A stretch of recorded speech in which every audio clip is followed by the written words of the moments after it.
Bonne journée pirates, j'espère que vous allez bien, moi ça va bien. Aujourd'hui on va parler du cerveau émotionnel, de la souffrance, plonger au cœur de la souffrance dans votre crise de couple, c'est le thème de la formation de cette semaine. Vous la retrouverez en descriptif de cette vidéo sur le Afficher Plus, parmi les 250 formations, comprendre votre souffrance et surtout la faire cesser. Alors au programme de cette vidéo, évidemment on va parler de souffrance.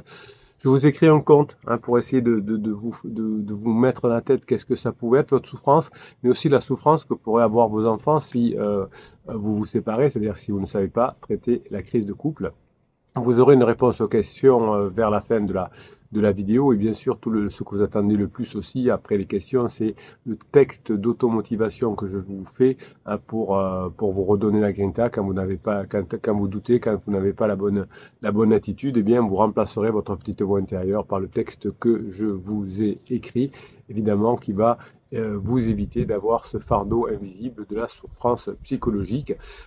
Dans la formation, on apprend qu'est-ce qui se passe dans votre cerveau lorsque votre monde émotionnel s'effondre. Votre conjoint vous a dit « je n'aime plus, c'est fini, jamais je ne reviendrai plus ».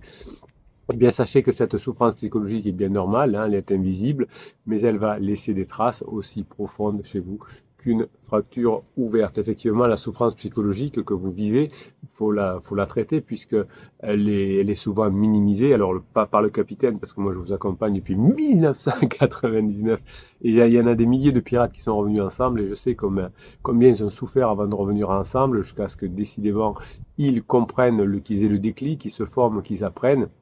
Et effectivement, ce que j'ai appris avec mes pirates, avec mes clients depuis 1999, mais aussi avec les neurosciences, que la douleur psychique que vous vivez, comment dirais-je, est une crise qui fait aussi mal finalement qu'une douleur physique, notamment au niveau du cortex singulaire intérieur. Je vous ai fait une vidéo complète sur cette partie du cerveau il y a une dizaine de jours. Alors les conjoints qui ressentent un état d'alerte constant pendant la crise, et vous en particulier, puisque vous allez avoir un stress chronique, qu'est-ce que va devenir mon conjoint, si c'était vrai ce qu'il me disait, s'il ne revenait jamais, etc. Mais sachez que votre conjoint a aussi un stress chronique, parce que, surtout si c'est en crise existentielle, évidemment, il va bouffer du cortisol, son cortisol va bouffer ses organes, et il va finir épuisé, évidemment. Cette souffrance que vous ressentez est perçue comme finalement une menace existentielle, qui va activer l'amygdale à plein pot et qui va vous faire souffrir. Vos enfants vont sentir votre souffrance, votre conjoint aussi, et ne va pas avoir envie de revenir. Ce que votre conjoint vit, vous le vivez aussi, c'est-à-dire le brouillard émotionnel, cette incapacité temporaire à réfléchir clairement. Quand on est en souffrance, on ne peut pas réfléchir clairement et on est dans un brouillard émotionnel. Votre conjoint souffre beaucoup pendant sa crise existentielle, et bien vous aussi, vous le savez. Et donc les comportements d'évitement, de fuite vont aggraver la situation. Si par exemple votre conjoint dit il faut qu'on parle et que vous dites j'ai pas envie, c'est pas le temps, ça va être dangereux. Si vous faites une manipulation comme le silence radio, ça va faire mal aussi. Évidemment, cette douleur-là que vous vivez actuellement, elle est comparable à un deuil profond parce que votre conjoint, votre cerveau ne sait pas s'il va y avoir vraiment un deuil à faire ou pas. Votre conjoint ne sait pas lui non plus. Et vous savez maintenant parce que vous êtes devenu une pirate ou un pirate. Évidemment, vous allez apprendre ce qu'il faut faire pour passer votre crise qui est normale, une crise de couple est normale. Quand vous êtes ensemble depuis 5, 10, 15, 20 ans, eh bien vous, évidemment, vous allez apprendre à gérer cette douleur silencieuse dans un premier temps. Ensuite, la diminuer et ensuite la transformer dans le bon comportement. Évidemment, la société vous impose une pression pour évoluer rapidement vers des solutions, pour diminuer cette angoisse, cette anxiété, cette souffrance. Vous apprendrez dans la formation que ça peut aller vite, mais qu'il faut avoir les bons outils, évidemment. La racine biologique, la racine neurologique de cette souffrance n'est pas du tout à éluder. Donc le cerveau des personnes abandonnées ou rejetées, comme vous ressentez, montre une activation prolongée du système limbique autour du système amygdalien qui est similaire à celle d'un athlète qui est blessé avant de revenir à la compétition. Donc c'est vraiment lié à une douleur physique. Évidemment, les techniques d'évitement, les techniques de pansement psychologique, comme votre conjoint quand il souffre, sont à proscrire puisqu'il fait encore plus de mal sur le long terme parce qu'un pansement n'adresse pas l'impact biologique du stress sur le système nerveux, évidemment, votre conjoint va devenir dysfonctionnel au fur et à mesure qu'il va être en relation avec pansement. Au début, il va dire j'ai jamais été aussi heureux de ma vie, j'ai jamais été aussi heureuse de ma vie. Et puis évidemment, hein, ça va comment dirais-je, augmenter sa douleur, sa culpabilité également, et votre conjoint sera en souffrance également. Tant pis pour lui, tant pis pour elle, mais vous avez en tout cas la formation pour finalement décrypter ces signaux de souffrance et les gérer. Les solutions basées sur la rationalité, mais vous l'avez compris, sont inefficaces face à une douleur émotionnelle brute, évidemment. Hein, si vous n'appliquez pas la recherche récente en neurosciences, eh bien, ça va vous donner une méconnaissance de la souffrance psychologique. Et si vous voulez avoir une vraie progression, quelque chose d'important, eh bien, il va falloir le bosser, sachant que le combat ou la fuite, qui est activé par le stress, va empêcher la construction de nouvelles solutions. C'est ce qui arrive à votre conjoint qui veut se combattre contre vous ou qui veut fuir vers un pansement. Évidemment, ça va le faire souffrir encore plus. Si vous ne commettez pas, vous, d'interdit de votre côté, ça va être beaucoup plus facile pour gérer tout ça, car votre conjoint en crise, certes, est la source du problème, mais ce n'est pas la source unique du problème. La source du problème, évidemment, c'est vous, hein, qui pouvez aussi en avoir une partie, évidemment. Hein. Vous allez imaginer votre cerveau comme une ville en feu, où chaque émotion douloureuse détruit une partie du réseau routier, rendant toute circulation, donc la pensée, impossible. Donc vous allez commencer par gérer ces relations, gérer ces émotions, gérer votre peur, gérer votre souffrance, et ce sera beaucoup plus simple pour y arriver. Alors je vous ai préparé un petit texte, un petit conte. Vous aimez bien les histoires, vous savez que j'adore vous raconter des histoires, vous adorez quand je vous raconte des histoires, et j'adore les écrire, donc ça tombe bien. Le vent soufflait à travers les arbres, portant avec lui des souvenirs lointains d'une enfance marquée par des silences lourds. Mes parents avaient divorcé quand j'avais 5 ans. Dans la petite maison de Géorgie, les échos d'une époque troublée résonnaient encore, invisibles mais omniprésentes. Les conflits de mes parents, l'abandon me faisait encore souffrir. Elle avait grandi dans un foyer où finalement l'amour était devenu dysfonctionnel. Elle ne voyait son papa et sa maman qu'une fois par semaine. Et tout cela était d'une rigueur de violence importante pour elle. Au fil du temps, Géorgie s'était forgé une conviction. Elle pensait avoir eu une éducation normale avec des parents séparés, un regard sincère mais aveuglé, une illusion de normalité. Il fallut que le poids de son passé se manifeste dans sa propre vie bien plus tard pour qu'elle réalise que sa vision de l'amour, de la famille et de la sécurité avait été façonnée par l'ombre du divorce qu'elle ne comprenait pas pleinement à l'époque. Le premier véritable signe de cette ombre arriva à l'aube de son adolescence, où les éclats de la dépression commencèrent à se mêler aux sombres pensées qui envahissaient son esprit. Quelque chose ne tournait pas rond. L'anxiété, les crises de panique, cette question lancinante, qui suis-je vraiment? Pourquoi mes parents m'ont abandonné? Elle ne savait pas comment y répondre. L'isolement qui s'ensuivit n'était pas simplement un éloignement des autres, mais une dérive intérieure où la solitude prenait la forme d'un gouffre. Donc, vous voyez que les enfants de personnes séparées ont souvent une adolescence un peu compliquée. Géorgie cherchait quelque chose d'indicible, quelque chose qui ferait taire cette voix intérieure qui murmurait ses pensées sombres et ses pensées d'impuissante. L'appel du suicide se faisait parfois si fort qu'elle avait cru ne pas pouvoir lutter. Oui, il y en a des enfants qui peuvent aller jusque-là. Mais au fond d'elle, il y avait encore une petite flamme, une étincelle qui ne demandait qu'à être ravivée. Le coup fatal arriva le jour où Nicolas, son meilleur ami, laissa derrière lui la même ombre qu'elle avait elle-même caressée en se suicidant. C'est pas très gai pour l'instant. Ce fut le tournant, un moment où la dépression prit forme concrète dans sa vie. Et ce fut aussi, contre toute attente, le moment où Géorgie comprit que sa douleur était plus qu'une simple faiblesse personnelle. Les difficultés de ses parents résonnaient encore en elle. C'était un écho d'une époque révolue, une boucle du passé qui m'avait fait souffrir, mais aussi une porte ouverte sur quelque chose de plus grand. C'est là que la quête de Géorgie pour comprendre ses propres souffrances prit un nouveau tournant. Si Nicolas avait été un miroir brisé de son âme, la perte tragique de ce lien fut un catalyseur pour un changement profond. Elle décida alors de partir en quête de l'équilibre intérieur, de la paix, mais plus que tout, de pouvoir offrir à ses enfants quelque chose qu'elle n'avait pas eu. Plus tard, elle aurait des enfants, elle leur offrirait un environnement de compréhension, de partage, d'acceptation et d'émotion. Son plus grand défi, cependant, n'était pas de comprendre ses propres blessures, mais de se libérer des chaînes invisibles du passé liées aux difficultés de ses parents, pour offrir plus tard à ses enfants un amour qui ne serait pas limité par les blessures de la génération précédentes. Géorgie savait que le poids du silence était dangereux. En observant son comportement, en imaginant celui de ses enfants, elle comprenait qu'il savait d'une manière ou d'une autre lorsque les choses allaient mal. Les enfants percevaient sans les avoir les zones d'ombre qu'elle portait. Mais en même temps, les enfants ont cette capacité à percevoir et à comprendre ce que les parents ne peuvent pas toujours exprimer. Géorgie, dans un moment de vulnérabilité, se tourna vers son médecin généraliste. Le geste de demander de l'aide n'avait jamais été facile, surtout pour quelqu'un qui avait passé une vie à se replier sur elle-même. Cette fois, il n'était plus question de fuir, elle se confia, d'abord hésitante, mais à mesure que les mots sortaient, elle sentait une lourdeur se dissiper, une forme de liberté naissante.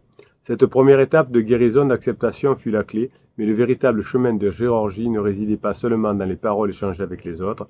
Elle le découvrit avec le temps que ce qui la guérissait vraiment, c'était de se retrouver dans des petites actions quotidiennes, prendre un moment pour respirer, sortir, marcher, se laisser aller à un hobby, une activité où elle pouvait simplement être sans attente et sans pression. Géorgie savait désormais qu'elle pourrait être mère, qu'elle pourrait être une partenaire ou même un individu tout court. Elle comprit aussi que être une femme mariée ne signifiait pas être parfaite. Au contraire, accepter ses failles, ses émotions et ses vulnérabilités deviendrait une force et non pas une faiblesse. Elle avait appris que son bonheur ne serait pas conditionné à l'absence de douleur, mais à la capacité à vivre avec cette douleur de l'enfance, de la comprendre et de la transformer en force. Le chemin vers la guérison ne se fait pas en solitaire. Elle imagine que son mari, d'abord distant, commencerait par percevoir la profondeur de ses luttes, et puis peut-être, après des années de silence, peut-être que son mari comprendrait qu'il devait lui aussi se réconcilier avec son passé, ses peurs et ses failles. Dans leur relation, la communication, sans ce mot, deviendrait une danse délicate, un apprentissage mutuel de l'autre, avec ses ombres et ses lumières. Ils apprendraient à se soutenir mutuellement, non pas dans la quête d'un amour parfait, mais dans la reconnaissance que la beauté réside aussi dans la fissure des cœurs. Géorgie et son futur mari apprendront à accepter que l'amour et la vie de couple ne sont pas des concepts figés dans le temps, mais une œuvre constante en évolution. Leur chemin semé d'embûches ne promettra pas un bonheur éternel, mais il offrira quelque chose de précieux, la possibilité de se choisir chaque jour, même dans les moments les plus sombres. La vie de Géorgie, suite au décès de ses grands-parents et au divorce de ses parents, n'était pas un conte de fées, mais une histoire de résilience. Elle comprit que ses enfants n'avaient pas besoin d'un monde parfait. Plus tard, ils auraient besoin juste d'un monde où il sera normal d'être humain avec ses failles, ses hauts et ses bas. Et surtout dans le monde, il est essentiel de ne jamais renoncer à soi-même. Dans cette acceptation de la vie telle qu'elle est, Géorgie trouve la lumière, prépare un futur qui sera plus chantant, non pas à l'extérieur, mais dans la douceur de l'instant présent. Dans les bras de ceux qu'elle aurait aimé avoir toute sa vie, ceux de ses parents, et dans l'espace qu'elle avait créé pour elle-même quand l'un ou l'autre était absent. Un chemin certes imparfait, mais riche de sens et de beauté. Voilà, je vous ai écrit ce texte-là pour vous dire que la souffrance est quand même quelque chose qui fait du mal sur les enfants divorcés, contrairement à ce que dit Tati Janine, les enfants ils s'y font, ou les psy de quartier qui ne savent pas quoi répondre. Oui, je vous l'ai dit tout à l'heure, la souffrance c'est comme une ville en feu, chaque émotion douloureuse, ça détruit une partie du réseau routier. Ce que l'on va faire maintenant, c'est que je vais vous donner une question, une remarque, issue, on va aller sur le groupe, non on va pas aller sur le groupe Facebook aujourd'hui, on va aller sur les vidéos YouTube, sur les commentaires que vous avez. Vous savez que suite au succès du concours du mois de novembre, où je vous ai offert une vidéo, une formation pour quelqu'un qui a été tiré au sort, ça a été Oncle Jules le Kiff. Pour le mois de décembre, je vous le refais, comme c'est Noël, je vous ferai 2 formations, donc il y aura 2 commentaires qui seront tirés au sort, et je vous offrirai les 2 formations pour les 2 commentaires, en espérant que ce ne soit pas la même personne qui gagne les 2 commentaires. Vous aurez droit à la formation de votre choix, donc n'hésitez pas à en commentaire si cette histoire, si ce conte vous a touché, n'hésitez pas à le mettre en commentaire. Ça vous permettra peut-être d'être tiré au sort par le petit robot qui aime bien, effectivement, vous le savez, le capitaine le sent en tout cas, des textes extrêmement positifs. Alors, message d'Immortal Family. Bonjour à tous. On y est, ma criseuse pensait faire ce qu'elle voulait avec son pansement au boulot, mais non, les supérieurs se sont rendus compte, enfin, que ça n'allait pas et du coup ça a été un gros stop. Ça avance, comme le dit le capitaine, beaucoup de gifles de réalité, ça craque de son côté. Le capitaine a raison sur toute la ligne, j'en ai jamais douté. Oui, ben, votre message, Immortal, il témoigne d'un tourment significatif dans cette période, dans ce que j'appelle les gifles de réalité. À votre conjoint, imagine que tout va bien se passer, que Pansement est merveilleux, que tout va bien se passer, qu'au boulot, ben, ils vont être reconnus. Eh bien non, évidemment, tout ça ne se passe pas. Hein. Les gifles de réalité, c'est les moments où la réalité rattrape votre conjoint en crise et ça met en lumière toutes les limites de ses choix, notamment le genre d'événement que vous décrivez, Immortal. Ça accélère effectivement la fin de la relation avec Pansement, car un contexte extérieur qui va imposer des freins, tout ça va être une fuite facile pour votre conjoint ou pour Pansement qui déjà certainement pensait à quitter Pansement en disant, tu vois, c'est pas possible, même au bureau, ça ne marche pas. Il est intéressant finalement de ne pas vous focaliser quand même sur ce qui se passe de l'autre côté. Hein. Ce qui compte, Immortal, c'est ce que vous faites de votre côté. Ces moments où ça craque chez le conjoint doivent vous encourager à vous bosser, à vous concentrer, à mettre en place ce que vous apprenez dans vos formations. Les crises sont des opportunités, évidemment, pour montrer à votre conjoint que vous avez changé, non pas par des mots, non pas par des promesses, mais vous le savez, par des actes visibles. Ben oui, vous êtes sur le chemin Immortal qui demande de la patience et de la persévérance. Rappelez-vous bien que la clé pour passer de la phase 3 à la phase 4, qui est la phase de grande intimité, c'est de travailler sur vous-même, de consolider vos bases et de continuer à vous former. Immortal, je ne sais pas si vous vous formez encore, mais en tout cas, vu que ça craque chez votre conjoint, je vous le conseille véritablement, hein, puisque vous allez apprendre à comprendre ces mécanismes profonds au niveau de la phase d'épuisement. Vous avez une formation complète sur la phase d'épuisement et ça va vous permettre d'aller vers des actions très concrètes, hein, qui vont avoir lieu avec la réconciliation. Évidemment, vous êtes dans une phase où votre conjoint observe, même sans en avoir conscience. C'est l'occasion de lui montrer subtilement, comme vous savez le faire, Immortal, sans pression, sans attente, que vous êtes maintenant vraiment serein, vraiment changé, que vous savez désormais traverser les tempêtes avec calme. N'oubliez pas que de nombreux pirates, effectivement, ont traversé des situations similaires. Mes clients ont même traversé des situations beaucoup plus complexes et mes clients, depuis 1999, eux aussi ont pu traverser le désert avant d'arriver dans l'harmonie durable de la phase 4. Ce que vous vivez, Immortal, c'est une étape courante dans les relations de longue durée, c'est-à-dire la phase d'épuisement. La phase d'épuisement, c'est pas une fin, c'est pas un passage. Votre persévérance, votre bienveillance envers vous-même, envers les autres pirates sont vos meilleurs alliés et évidemment envers votre conjoint aussi. Donc je vous invite à poser des questions précises sur les formations, à peut-être reprendre un coaching également. Ces outils vont vous aider à transformer cette crise en force et comme pour les autres clients qui sont arrivés, vous allez retrouver cette relation épanouissante et calibrée.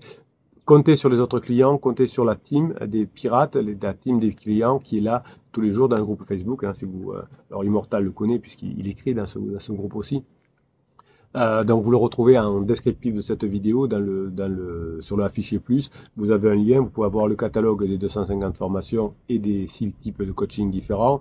Le canal Facebook des pirates évidemment, le Telegram où toute la journée je vous mets des textes et des vidéos courtes, notamment des vidéos sur le badinage. Je vous donne des sujets de badinage toute la journée. Regardez mes vidéos courtes, hein. Quand il y a une actualité, je vous fais une petite vidéo dessus pour vous aider à trouver ce badinage. Oui, je sais, le capitaine il est là toute la journée, mais c'est parce que vous le valez bien. Voilà, comme Immortal, devenez le client qui va vous permettre de retourner avec votre conjoint. Et maintenant, place au texte que vous adorez, le texte d'automotivation, sur la souffrance. Hein, vous allez arriver à la gérer aussi. Vous allez éviter de faire comme dans le petit conte que je vous ai écrit tout à l'heure, que vos enfants tombent dans cette grande souffrance et doivent travailler sur eux pour ne pas le reproduire ensuite chez leurs enfants. Moi, j'ai tout à fait confiance en vous. Je sais que vous pouvez y arriver parce que vous êtes des pirates au top. Allez, on est parti pour le texte d'automotivation. Aujourd'hui, dans ma crise de couple, je souffre. Ah oui, c'est le thème de la formation de cette semaine. La douleur, cette visiteuse indésirable, s'est installée à moi. brouillant ma perception, altérant mon jugement. Mais je ne cède pas à la fatalité, je n'abandonne pas la détresse, je suis un guerrier, je suis une guerrière et je combattrai pour sauver tout ce qui peut encore l'être. Non, je ne lâche rien, car je sais que l'amour est plus fort que les tempêtes, il peut renaître de ses cendres, se transformer, se sublimer. Je refuse de capituler, de baisser les bras, je suis un combattant, je suis une combattante, je mènerai ce combat jusqu'à la victoire. J'apprends, je me forme, je me transforme, je lis, j'écoute les vidéos, je réfléchis et j'échange avec les autres clients. Je cherche à comprendre les mécanismes de la relation amoureuse, les ressorts de la crise, les clés du renouveau. Oui, je suis un étudiant, une étudiante passionnée, avide de connaissances, assoiffée de vérité. Je ne souffre plus comme avant car j'ai trouvé la force de me relever, de regarder la réalité en face, de trouver des solutions. La douleur, certes, est toujours là, mais elle n'est plus mon maître. Je suis son capitaine, je la canalise, je transforme en énergie et en détermination. Voilà, si vous avez un doute, vous réécoutez ce petit texte du capitaine, vous l'écoutez 10 fois, 15 fois, 20 fois si vous voulez, vous allez y arriver. On se retrouve dans la formation Comment gérer sa souffrance pendant la crise de couple. Vous me l'avez demandé cette formation pendant longtemps. La voilà, elle est disponible, elle est tout pour vous. Vous pouvez l'écouter 5, 10, 15, 20 fois. Dedans, vous avez évidemment, vous le savez, les fichiers de neurohypnose, vous avez un fichier de motivation. Régalez-vous, allez-y. Prenez votre temps, mais allez-y et récupérez votre conjoint. C'est ce que je vous souhaite. En tout cas, moi, je ne vous lâche pas. Je serai là tous les jours parce que vous le valez bien. Merci pour ce que vous êtes, mes pirates adorés. Je vous kiffe grave.